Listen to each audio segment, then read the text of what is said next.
Boa noite a todos. Que bom, estão animados. Meu reino não é deste mundo. O que Jesus quis dizer com isso? Todos conhecem a passagem, né? Já ouviram que quando Jesus estava sendo julgado, Pilatos perguntou a ele: você é rei?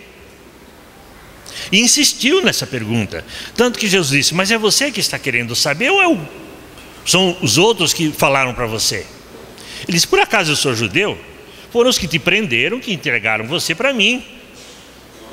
E a acusação é essa: dizer-se rei dos judeus. Em outras passagens, nos 4 evangelhos, diferencia um pouquinho. E um pergunta: você é filho de Deus? Você confirma que é o filho de Deus? Isso era uma blasfêmia, né? Como se todos nós não fôssemos filhos de Deus. Mas por que essa pergunta, né? Por que você é rei? Para nós entendermos isso, é preciso a gente voltar um pouquinho na história. Para nós hoje a gente repete isso, e muitas vezes nós não sabemos o porquê. Naquele momento histórico, Israel vivia subjugado ao Império Romano, como todos os povos da região. Eles não tinham autonomia política, não tinham autonomia nenhuma, apenas religiosa. E o Império Romano tolerava algumas práticas como política de boa vizinhança para facilitar o controle do povo. Eles toleravam algumas coisas. Tinha até um rei, só que esse rei nem judeu era, né? O Herodes não era judeu. O Império Romano é que colocava lá alguém de sua confiança para que exercesse a função de rei de fachada, porque quem mandava mesmo era Roma. Mas Israel mantinha a esperança de encontrar a sua autonomia, de buscar a sua autonomia. Historicamente, se nós lermos na Bíblia, lá no Velho Testamento, nós veremos que isso aconteceu muitas vezes. O povo naquele tempo guerreava muito mais do que hoje, né? Eles não sabiam fazer outra coisa a não ser guerrear. Ora um dominava, depois era dominado, e viviam sempre nessa labuta, até que o Império Romano chegou e acabou com a brincadeira e dominou todo mundo. Não houve mais guerra na região. Mas Israel tinha por tradição que sempre que isso acontecia, surgia alguém que levantava o povo, que fazia levantar o moral, a força, a coragem, e eles se libertavam e restabeleciam a autonomia política. Geralmente era um profeta. Quando o próprio profeta não assumia a direção, ele indicava alguém que tinha carisma, que tinha força junto ao povo. Isso aconteceu inúmeras vezes. E eles tinham uma profecia de que seria enviado o Messias. Antes dele viria o Elias, né? Elias, que foi um personagem importante, porque em um momento de crise de Israel, em que o povo, o governo, estavam todos dominados pelo deus vizinho Baal, né? O próprio rei e a famosa Jezebel, que todo mundo já ouviu falar, dominavam o povo de Israel. E Elias se levantou, afrontou o rei, afrontou Jezebel e conseguiu restabelecer a ordem segundo os princípios do judaísmo, segundo os princípios estabelecidos pelas leis de Moisés. Então eles aguardavam que primeiro viesse o Elias e prepararia o caminho para depois vir o Messias. Só que o Messias que eles aguardavam era um Messias guerreiro. Eles aguardavam um Messias que viesse libertar, ainda que pela força, o povo judeu do jugo romano. E sempre que surgia alguém com algum carisma, que sempre que surgia alguém com alguma autoridade moral junto ao povo, eles sempre esperavam: esse é o Messias. Eis que surgiu Jesus.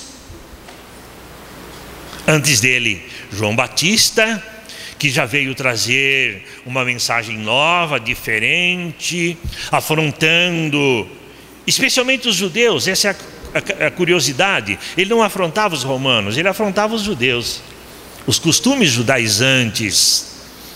E em seguida apareceu Jesus, que foi alguém, mesmo que nós despíssemos dele toda a característica religiosa, toda a fé, toda a crença que nós temos, foi alguém extraordinário, porque fazia coisas que ninguém entendia.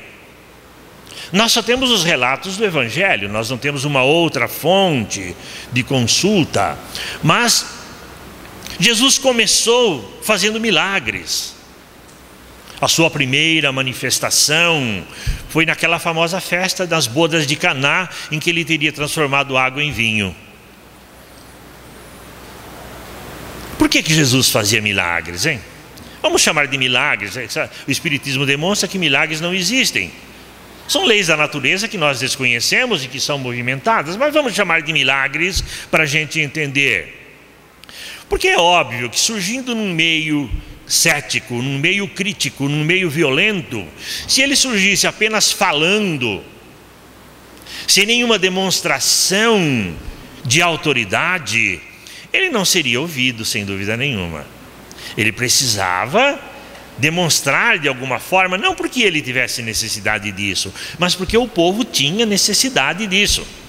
Tanto é verdade que, mesmo depois de Jesus ter feito coisas maravilhosas, como fazer paralítico andar, fazer cego ver, dizem que até morto ele levantou do túmulo, né?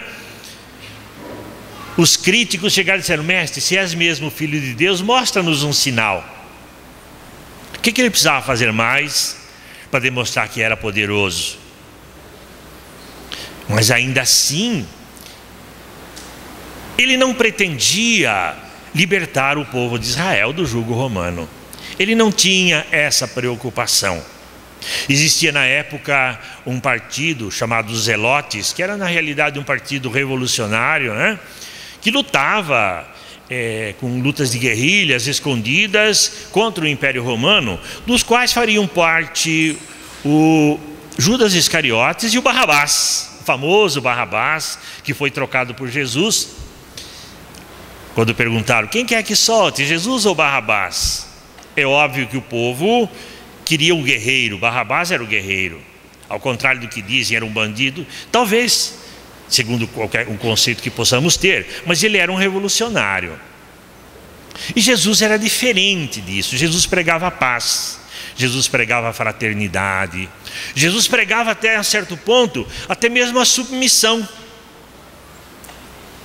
Quando perguntaram para ele, né, trouxeram uma moeda, disseram: mestre, é justo pagar imposto a César? Ou seja, é justo pagar imposto ao império que nos domina?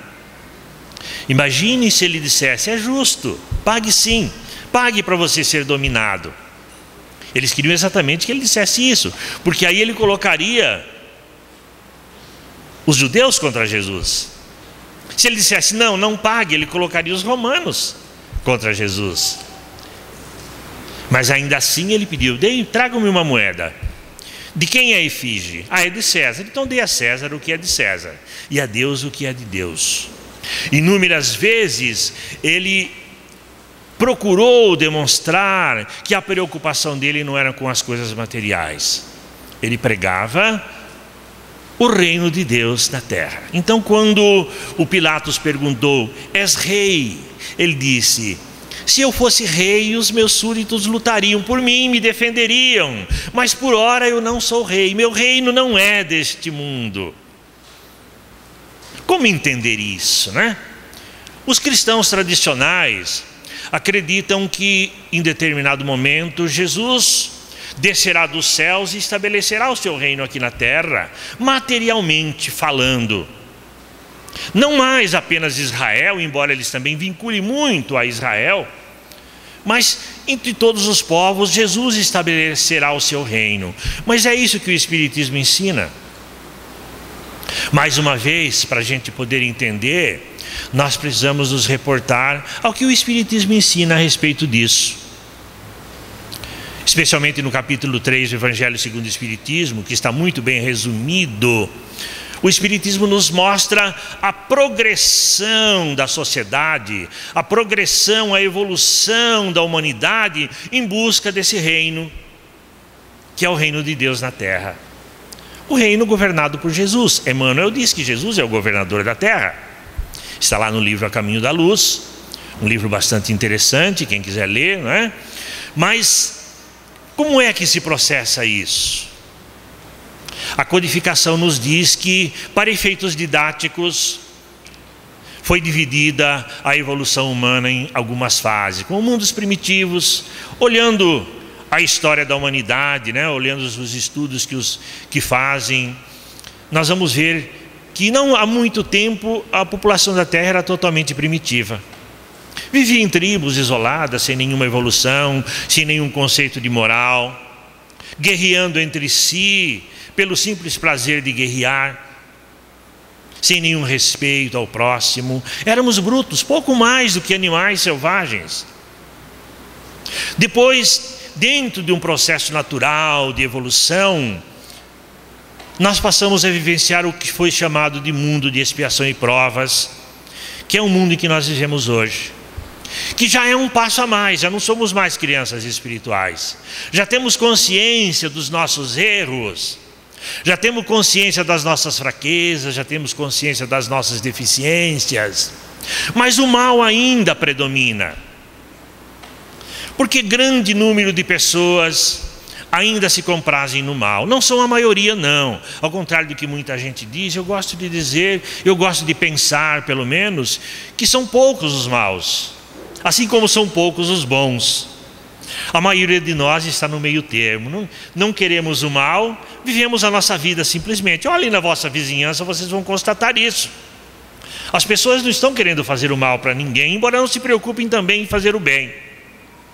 Mas os poucos maus se aproveitam da situação e criam o caos em que nós vivemos, e que cria as condições ideais para que nós possamos expurgar os nossos próprios erros, sofrer as consequências dos nossos atos. É um avanço, nós já crescemos, porque antes nós não tínhamos sequer consciência dos nossos erros, não nos preocupávamos com ele. No momento em que nós descobrimos que estávamos errados, nós começamos a sofrer, a consciência começou a nos acusar, e nós queremos agora corrigir. Alguns se esforçam, outros não, mas de um modo geral todos estamos em busca de uma melhora espiritual. Na sequência natural nós teríamos o mundo de regeneração, que não está muito claro, não está muito definido na codificação como será esse mundo, mas parece ser algo em que o mal será contido. Não que nós tenhamos nos tornado melhores, mas aqueles que são maus, aqueles que são voltados para o mal, serão isolados, serão eliminados do meio, de forma que a sociedade por algum tempo possa viver em paz. Se pudéssemos fazer uma comparação com a Bíblia, com o Apocalipse tem uma figura interessante, embora o Apocalipse seja de difícil interpretação e não dá para a gente confiar, mas lá fala que o diabo seria preso por 1000 anos. Ou seja, o diabo preso, não haveria tentação, não havendo tentação não haveria pecado. Depois dos 1000 anos ele seria solto por algum tempo para voltar a tentar a humanidade, para ver quem é que aprendeu, né? E depois ele seria definitivamente preso. É uma figura interessante, que pode se enquadrar perfeitamente no mundo de regeneração, ou seja, onde o mal é contido, de forma que nós possamos, nós, na suposição arrogante e vaidosa de que nós somos os melhores, né? Nós já estamos nessa condição, sei lá, possamos viver em paz por algum tempo, para depois, então, essa mesma humanidade ser elevada à condição dos mundos felizes. O que é um mundo feliz? Segundo a doutrina, não é ainda um mundo perfeito. O mal ainda existe, curiosamente o mal ainda existe, só que o bem suplanta o mal. O bem já suplanta o mal. Notem a evolução do estabelecimento do reino de Deus na terra. O que é o reino de Deus? O que é um reino, afinal de contas, né? Um reino é um local, vamos imaginar um território com um povo que vive segundo os princípios determinados pelo seu rei. Não era assim? Um reino não é isso? Nós nem conhecemos muito de reinos, mas é mais ou menos a mesma coisa da nossa república. Com a diferença que no reino o rei mandava e todo mundo obedecia. Na república ninguém obedece, né? Porque vivemos a democracia, de certa forma um livre-arbítrio. Então o reino de Deus, na realidade, seria um reino onde todos nós viveríamos segundo os princípios de bem-estar, de fraternidade, de amor ao próximo, onde não haveria maldade, onde não haveria doença, onde não haveria sofrimento, onde não haveria fome, onde todos nós nos respeitaríamos, onde todos nós seríamos efetivamente irmãos, porque este é o reino que Jesus estava preparando para nós. Esse é o reino do qual ele realmente é rei. Então, na sequência desse processo interessante, nós teríamos os mundos celestes ou divinos. Isso tudo está na codificação, no Evangelho segundo o Espiritismo, no Livro dos Espíritos, né? Quem estiver interessado em detalhar um pouquinho mais, é óbvio que, segundo diz o próprio Kardec, é uma divisão meramente didática. Esses mundos se interpenetram, não existe uma divisão, assim como não existe uma divisão entre o dia e a noite absoluta, aqui termina o dia e começa a noite, não existe isso, né? Vai escurecendo aos poucos, depois no fim da noite vai clareando aos poucos. Assim também a evolução desses mundos, que não existiria uma divisão abrupta, mas uma progressão. Essa progressão, ela é também do próprio planeta. Se olharmos o nosso planeta no passado, se formos buscar na história do planeta, que os geólogos nos trazem, que os geólogos buscam, escavando o solo, vamos ver que quanto mais recuarmos no tempo, mais o planeta era violento, mais o planeta era instável, insalubre, difícil de viver. Não nos tempos próximos de nós, mas nos tempos antigos da pré-história, quando grandes convulsões aconteciam no solo, causando, se fosse hoje, mataria quase que toda a humanidade. Também o planeta evoluiu e continua evoluindo no sentido de criar condições ideais para receber essa nova humanidade, para receber esse novo povo que vai habitar. Que maravilha, né? Eu já não estou nem falando do mundo celeste ou divino, porque está tão distante de nós. Segundo o Livro dos Espíritos, é aquele mundo onde impera o bem, impera plenamente. Ou seja, não existe mais nenhum resquício do mal. Não existe nenhum registro de qualquer coisa que faça sofrer. São espíritos perfeitos que o habitam. Mas vamos parar, né, no mundo dos felizes, que já seria muito bom para nós. Estamos muito distante deles. Mas como é que vai acontecer isso, né? Será que nós de repente vamos ser lançados nesses mundos melhores? A Terra está passando por um momento de transição importante. É notório.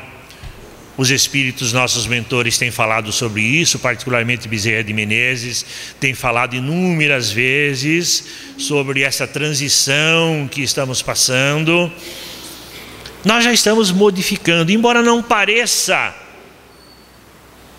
ou nós não queiramos ver, porque se nós olharmos com atenção, veremos que a humanidade melhorou muito. Nunca houve tanto interesse em ajudar, em socorrer, nunca houve tanta gente interessada no meio ambiente, nunca houve tanta gente interessada em socorrer aqueles que sofrem, tantas ONGs trabalhando dioturnamente no sentido de socorrer, de ajudar as pessoas. Quem poderia imaginar há 100 anos atrás uma Europa unida?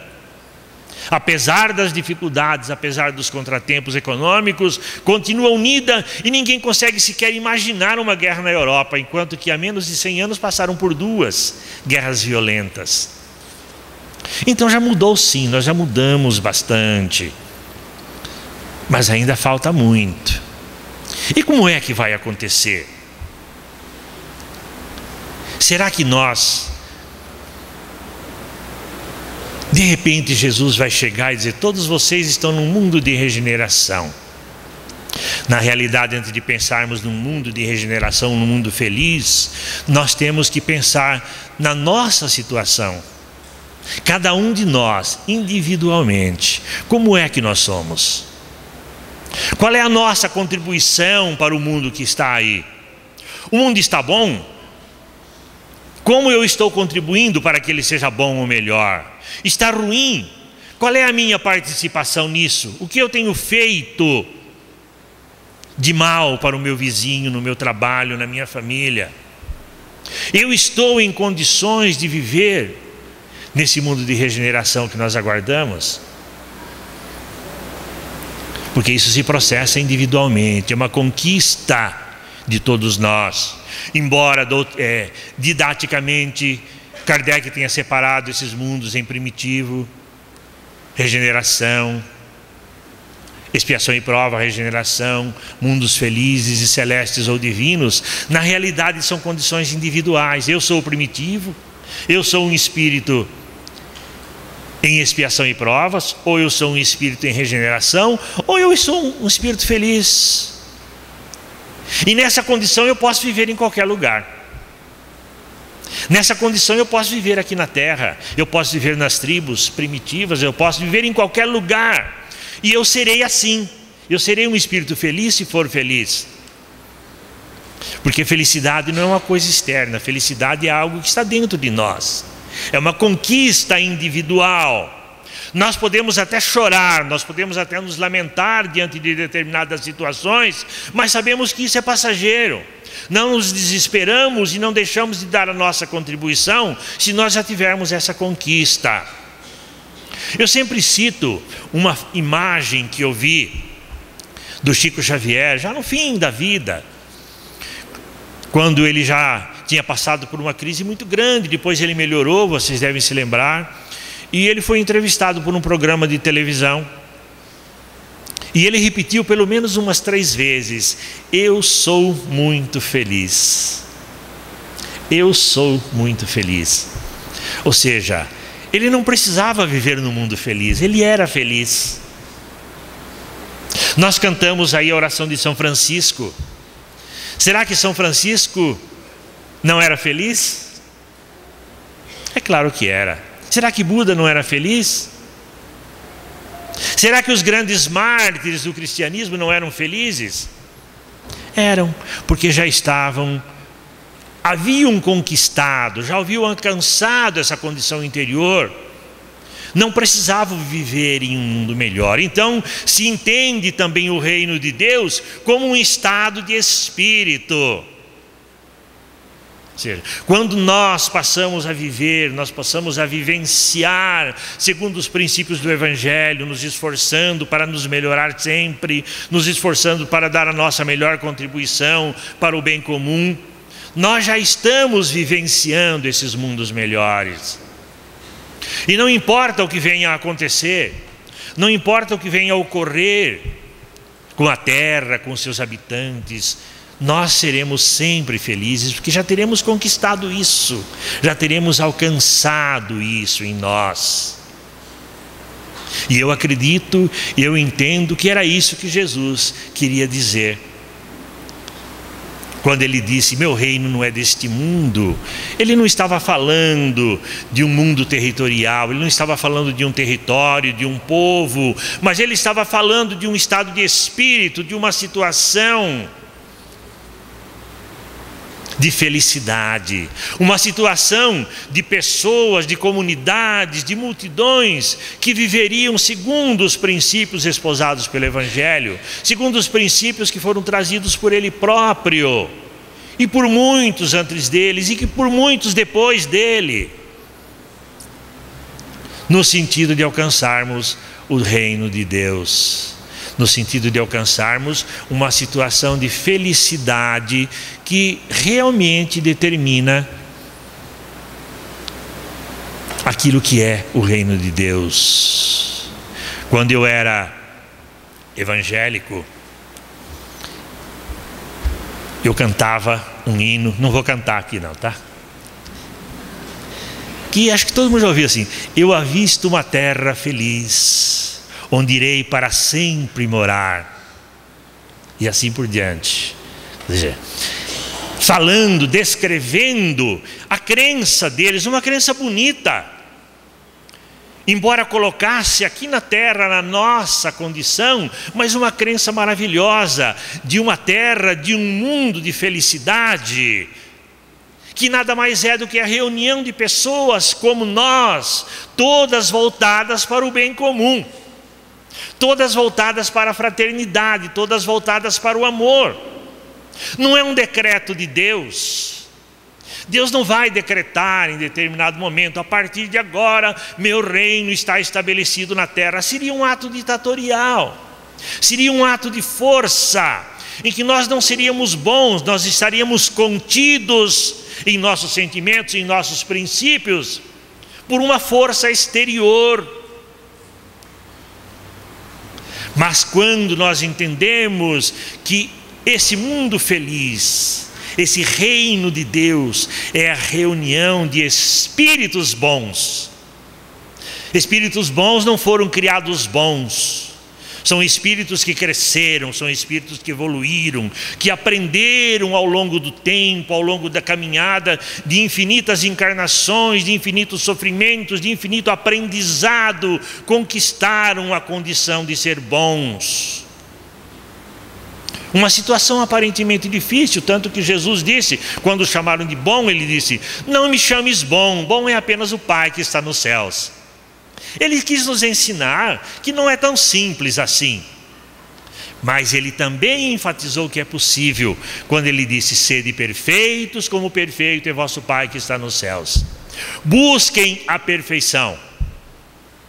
Ele não disse: Deus decretará que vocês sejam perfeitos. Ele disse: busquem a perfeição. Como? Eu sou o caminho, a verdade e a vida. Ninguém vai ao Pai senão por mim. Ou seja, ninguém chega lá senão por mim. Por mim como? Seguindo os meus exemplos, seguindo os meus passos, seguindo aquilo que eu ensinei, aquilo que eu vivenciei. Porque Jesus não ensinou apenas por palavras, Jesus vivenciou cada um dos seus ensinamentos. Ele demonstrou na prática como é ser bom, como é que nós temos que viver para habitarmos o reino de Deus, para sermos chamados filhos de Deus. Ah, mas é tão difícil. Claro que é difícil. Claro que é. Nós lutamos com isso todos os dias. E será mais difícil ainda se acharmos que vamos conseguir isso amanhã. Mas não é tão difícil se entendermos que nós temos que fazer isso para e passo, aos poucos, corrigindo os nossos defeitos, procurando identificar as nossas imperfeições e buscando corrigi-las aos poucos, devagarinho. Jesus enfatizou isso lá na cruz. Ele enfatizou isso lá na cruz. No momento extremo de sofrimento, de dor, né? Quando o povo gritava, o povo aplaudia. E às vezes, né, a gente fala assim: nossa, como é que eles puderam fazer isso? Eu gosto de pensar, como é que nós pudemos fazer isso, né? Que provavelmente ele estava lá também. Crucifica, crucifica. E ele disse: Pai, eles não sabem o que fazem. Literalmente ele poderia ter dito: Pai, perdoa-lhes, eles estão aprendendo. O tempo vai ensiná-los, o tempo e a vida vai fazer com que eles aprendam. E é isso que nós estamos fazendo ao longo da nossa caminhada. Caminhamos só um pouquinho, mas já caminhamos. Não estivemos parados. Estivemos aprendendo ao longo desses muitos milênios. Bem antes de Jesus já estávamos caminhando, já estávamos aprendendo, já estávamos enriquecendo o nosso espírito, já estávamos construindo as bases desse reino maravilhoso que é o reino de Deus e que é o reino de Jesus. E que certamente nós chegaremos lá e seremos felizes. Não porque Jesus vai nos fazer felizes, mas porque nós teremos conquistado a felicidade. Teremos conquistado o direito de sermos felizes e de podermos ser chamados filhos de Deus e de podermos, sem dúvida nenhuma, ser considerados cidadãos do reino de Deus, súditos de Jesus. Que Jesus possa nos abençoar. Boa noite a todos.